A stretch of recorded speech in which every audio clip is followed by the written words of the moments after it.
Patancheru circle కార్యాలయం తరలింపుపై రాజకీయ దుమారం రేగుతోంది. ఉన్న పలంగా కార్యాలయాన్ని తెల్లాపూర్కు మార్చడంపై స్థానిక కార్పొరేటర్ మెట్టు కుమార్ యాదవ్ తీవ్రంగా మండిపడ్డారు.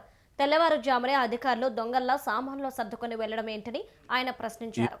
4 కోట్లతో నిర్మించిన సకల వసతుల భవనం పటాన్చెరులో ఉండగా కేవలం సంపన్నుల కోసం సౌకర్యాలు లేని తెల్లాపూర్కు తరలించడం పేద ప్రజలను వంచడమేనని ఆరోపించారు. వెంటనే ఈ నిర్ణయాన్ని వెనక్కి తీసుకోకుంటే అన్ని పార్టీలను కలుపుకొని తెల్లాపూర్ కార్యాలయం ముందు భారీ ధర్నాలు రాస్తారోకోలు చేస్తామని అధికారులను హెచ్చరించారు.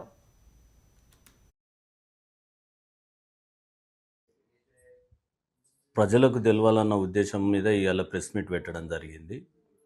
ముఖ్యంగా ఈ ప్రెస్ మీట్కి వచ్చిన విలేకరులకు అందరికీ కూడా పేరు పేరున నా యొక్క నమస్కారాలు తెలియజేస్తున్నా. పటాన్చెరు సర్కిల్ ఆఫీస్గా 24 తారీఖు నాడు గెజెట్ వచ్చింది. 46 సర్కిల్ నెంబర్ 46 పటాన్చెరు అని. కానీ ఇవల్ల అధికారులు ఏం చేశారంటే ప్రొద్దున హడావిడిన ఏదో ఊర్లో దొంగలు పడ్డట్టు అధికారులందరూ కట్టాబుట్ట సదురుకొని ఇలా తెల్లాపూర్లో పోయి కూర్చున్నారు అధికారులు. నా దృష్టికి రాగానే నేను డీసీ గారికి ఫోన్ చేశా.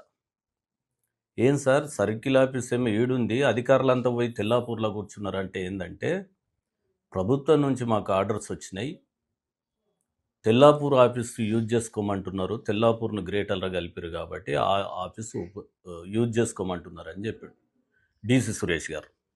నేను అడిగాను, ఏమైంది? 5 సంవత్సరాల కిందట మనం కూడా బిల్డింగ్ కట్టుకున్నాం, బ్రహ్మాండంగా ఉంది, ప్రతి ఒక్క అధికారికి క్యాబిన్ ఉంది, అది నిజంగా ఒక కార్పొరేట్ ఆఫీస్ ఉన్నట్టున్నది పటాన్చెరులో కట్టిన మున్సిపల్ ఆఫీసు.